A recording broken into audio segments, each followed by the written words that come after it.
everybody, oh, ow.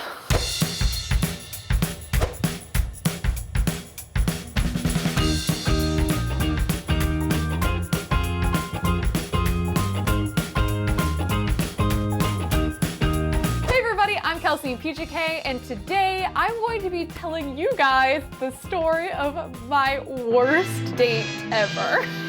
It's been a couple of years since I had this date, but I honestly feel like it needs to be shared because it was the weirdest thing I think I've ever experienced.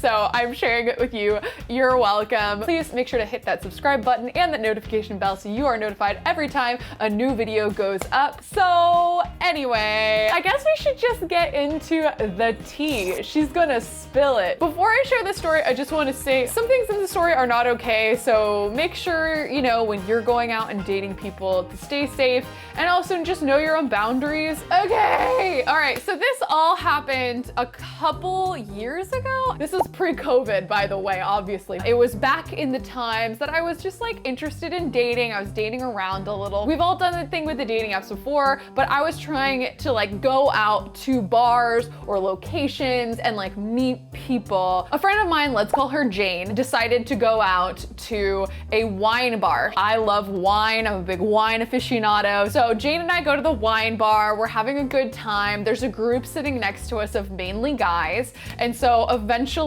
one of them kind of inserts themselves into our conversation. Now, obviously this was kind of the goal of the evening, so it didn't feel at the time kind of like an unwanted presence. I started talking to the guy who was sitting next to me. He was very forward, very funny, and also he did that thing which is like sometimes cute, but also sometimes the worst. It's kind of like negging. He would say things, you know, that would like make fun of me, which should have been a red flag. As the night went on, we continued to talk until he asked for my number and asked if I would want to go out on a date with him. And I said yes. I was like, all right, let's see where this goes. Let's see what this goes. So we're gonna call him Nick. I honestly don't remember his name. So if that is his name, I'm so sorry.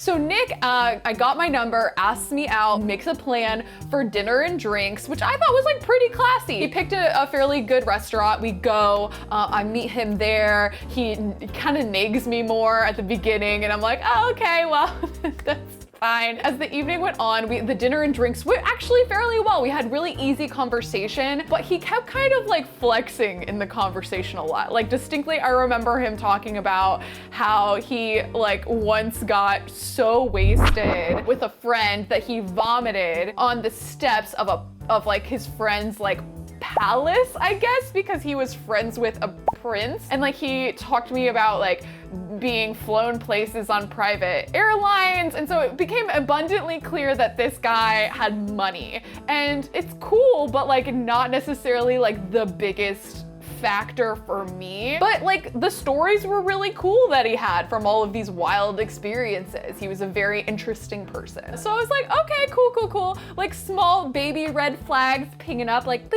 boop, boop, Kelsey, alert. He could be a jerk. I don't remember him asking that many questions about me or my life, but I thought he was cool, he was funny. And then night started kind of winding down and I was ready to like go home after the dinner. But he was like, hey, my friends are doing this thing afterwards. Do you want to come with me? Now, normally I would say like, don't necessarily go on a second location after a date, but I was just like, I don't have anything better to do. Why not? It sounds cool. As we're in the car on the way, I start realizing that it is a work event. He worked for a fairly well-known brand that would maybe put on cool events. So I thought we were like kind of going to a work thing, but not like a work thing. So we get there and at the entrance is of course somebody that I know, but I don't remember their name. So like they're like, Kelsey! And I'm like,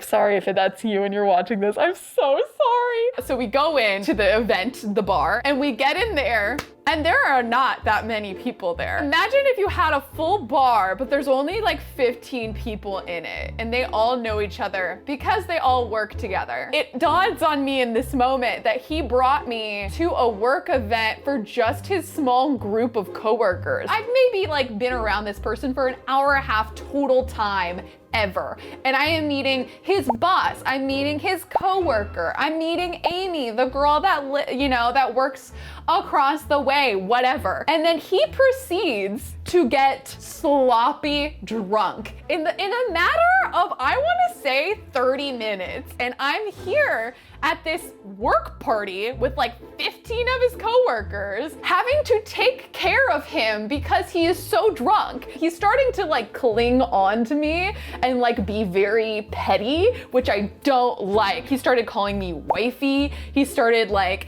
kind of like insinuating that we would have this like very long-term relationship that I did not agree with. But he's so drunk that I like don't know how to be like, no dude. So I just kind of sit there like momming him essentially, being like, yes, it's okay.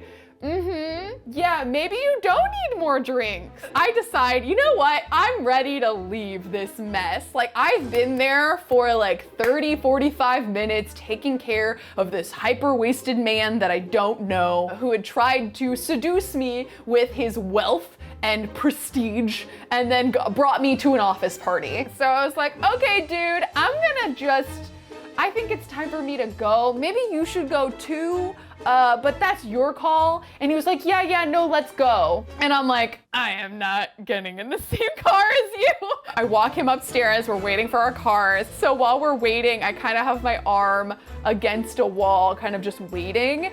And he comes up, I kid you not, he comes up while we're waiting for the car to arrive, just straight up bites me on the arm, playfully. And I'm like, and I was just like, well, this is interesting. Have a good night, be safe. And I like get in my own car because it already arrived and leave. The next day, he has the audacity to text me in the morning and ask how his wifey is doing. And I immediately after text him back and be like, yeah, I'm not interested. So that is my worst date story of all time. I think from there, I kind of like realized that you can probably meet someone terrible in real life and on dating apps, and they both kind of suck. I hope that this funny dating story made you laugh a little bit, and I hope that you enjoyed it. Let me know in the comments below if you have any weird stories of your own that you want to share, and maybe I'll react to some of your guys' terrible dating stories in a future video if you're interested in that. Thank you so much for watching, and I'll see you guys in the next one. Bye!